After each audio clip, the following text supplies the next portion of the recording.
வாழ்க வளமுடன். பேராசிரியர் டாக்டர் துரை லோகநாதனின் வினாவிடை தத்துவச் சிறுகதைகளாம் அமுதச்சுடர் சேனலின் சார்பான வணக்கங்கள். என் கதைகள் பல வெளிவர உதவிடும் யூடியூப் நிறுவனத்தாருக்கும் டிவி சேனலுக்கும் வணக்கங்கள்.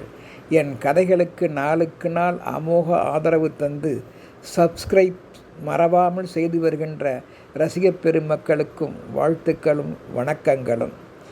எனது இன்றைய சிந்தனை கதை தலைப்பானது இரகசியம் என்பது இரகசியமா என்ற கேள்விக்குரியது. வாருங்கள் கதைக்குள் செல்வோம். ஒரு பெரிய நடைபாதையின் வழியே பொன்னுரங்கம் என்பவர் எதனையோ யோசித்து கொண்டு நடந்து வந்து கொண்டிருந்தார். அப்பொழுது அவர் நினைத்தவராம் அரங்கசாமி என்பவர் வெகு நாட்களுக்கு பிறகு அவர் கண்ணில் தென்பட்டார்.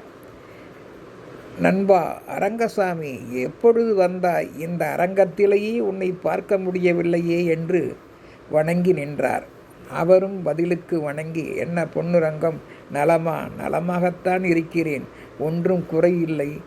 சில சந்தேகங்களுக்கு உன்னை போன்றவர்கள் நன்கு விளக்கம் சொல்வார்கள். எனக்கு சில நாட்களாக மண்டையில் நண்டு ஓடுவது போல ஒன்று அரித்து கொண்டே உள்ளது. அதை எனக்கு நீ விளக்குகின்றாயா? சொல் நண்பா, என்ன உனக்கு சந்தேகம்?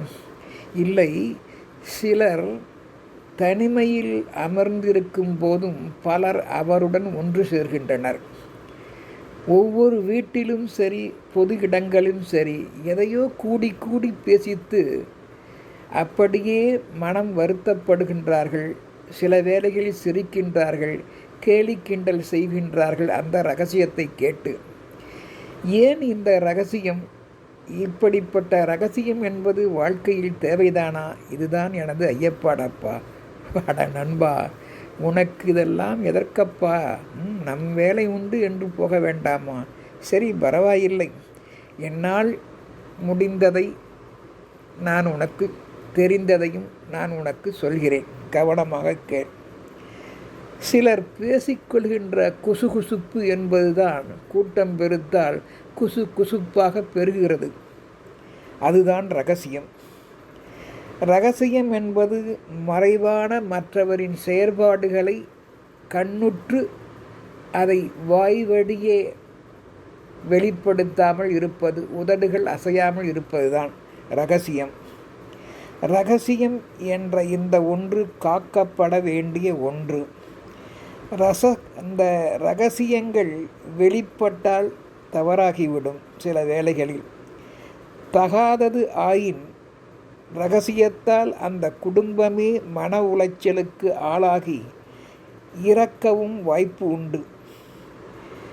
எதனை சொல்ல வேண்டும், எதனை சொல்லக்கூடாது, பிறரிடத்து எதனை காக்க வேண்டும் என புரிந்து ஒழுகுவதுதான் நல்லதப்பா. அப்படியா? ஆம்.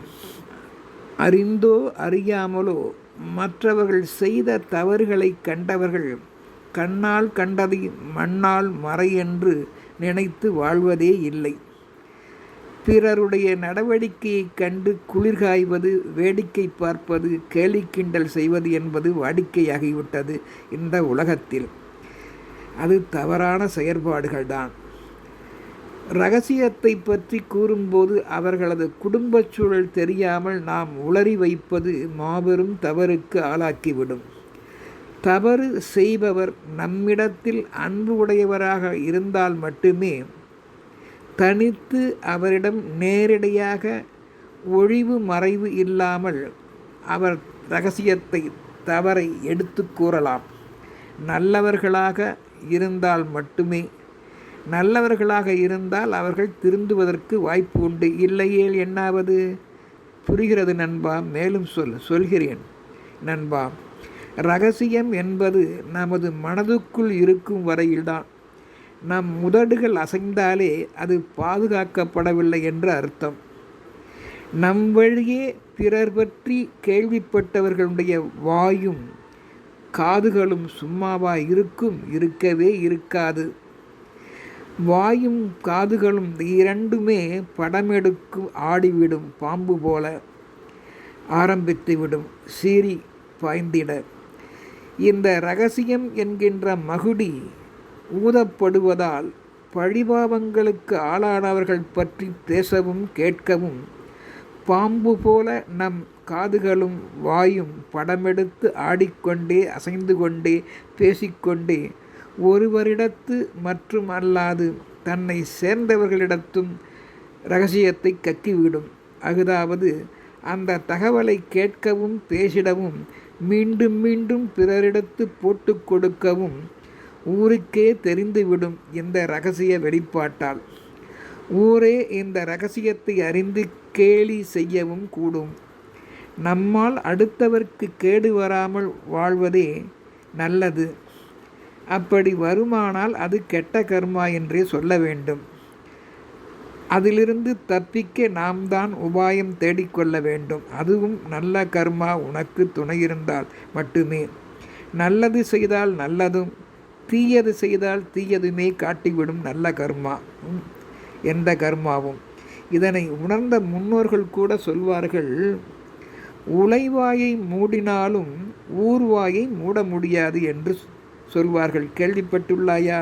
ஆம் நண்பா, கேட்டது போல் உள்ளது. சரி சொல்.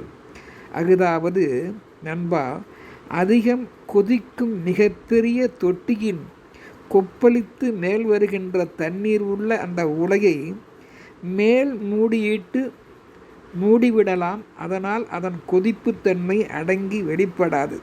ஆனால் நண்பா, இந்த இரகசியம் பேசிக்கொள்கிறார்களே ஊரார்கள், கண்ணும் இந்த வாயும் இந்த காதும் படமெடுத்து ஆடுகிறதல்லவா, அந்த ஊரார்கள் வாயை மட்டும் ஒரு நாளும் மூடி வைக்கவே முடியாது என்பதுதான் உலைவாயை மூடினாலும் ஊர்வாயை மூட முடியாது என்று பொருள்.